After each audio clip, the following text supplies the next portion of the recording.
Hora de conversar com Mônica Bergamo. A gente vai falar aqui sobre as consequências na Polícia Federal e em outros órgãos importantes de investigação e fiscalização, caso o projeto de derrite. Tá até difícil saber atualmente qual é o projeto, porque ele mudou 4 vezes em 5 dias.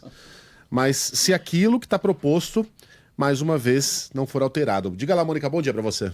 É isso, Megali. Nesse dia de hoje, né, em que a Polícia Federal, não sei se vocês já noticiaram aí, porque eu acabei de entrar aqui na rádio, mas no dia em que a Polícia Federal protagoniza aí mais uma operação importante, né, Megali, de visibilidade, A do prendendo e cumprindo INSS. mandados aí contra fraudadores do INSS, né? Inclusive o ex-presidente do INSS, Alessandro Stefanuto, que integrou, que presidiu o INSS neste governo, no governo Lula, ao qual a PF hoje está subordinada, né? O que a gente estava falando aqui ontem, a PF sempre, como você bem lembrou, investigou petistas no governo do PT, investigou bolsonaristas do governo do Bolsonaro, quer dizer, é um órgão que se mantém de Estado, né? Cumprindo hoje mais de 60 mandados contra fraudadores do INSS.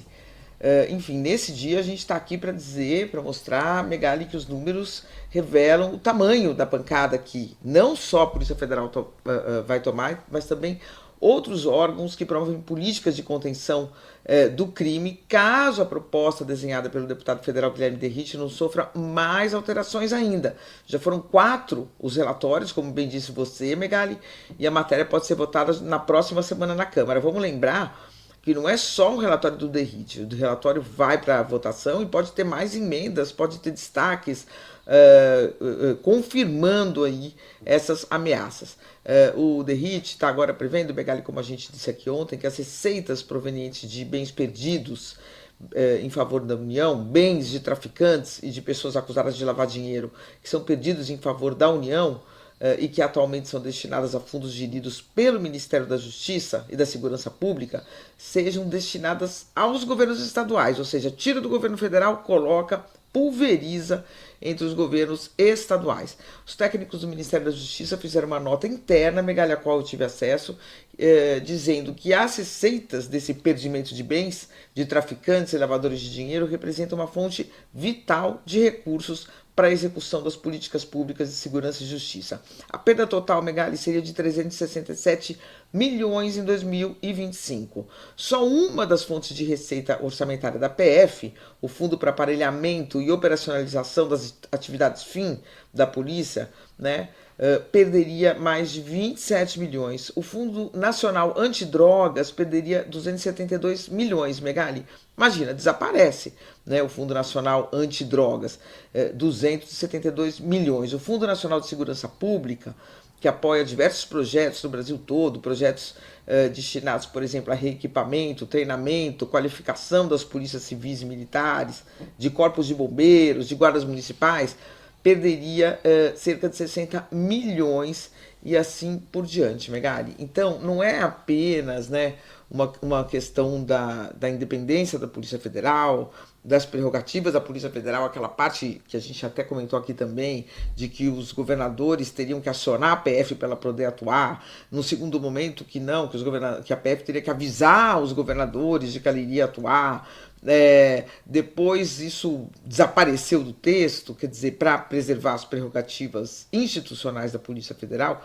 Não é só por aí que os órgãos podem ser afetados, Megali. Você pode ter uma coisa na lei, mas se você tira o dinheiro, você obviamente traz um prejuízo grande e paralisa ou dificulta, né, muitas das operações, muitas das investigações.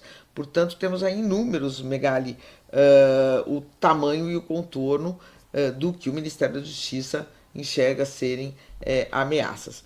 O deputado Guilherme Derrite, enfim, o presidente da Câmara, o Mota, diz que tudo isso está sendo ainda discutido, vai ser discutido no processo legislativo. Você sabe, Megali, que ontem até não contei aqui porque eu depois soube dos detalhes, né? O Mota bateu na mesa, ficou irritado com as críticas ao projeto, que vem especialmente do líder do PT, Lindbergh Farias, do governo, bateu na mesa, diz que ele é que tem a prerrogativa de indicar o Derrite, que ele indicou, que o Derrite era uma indicação técnica Aí o líder do PT, Lindbergh Farias, também ele voltou, falou, não é técnica não, ele é política, ele é secretário de segurança do Tarcísio de Freitas, ele entrou e desfigurou todo o projeto do governo.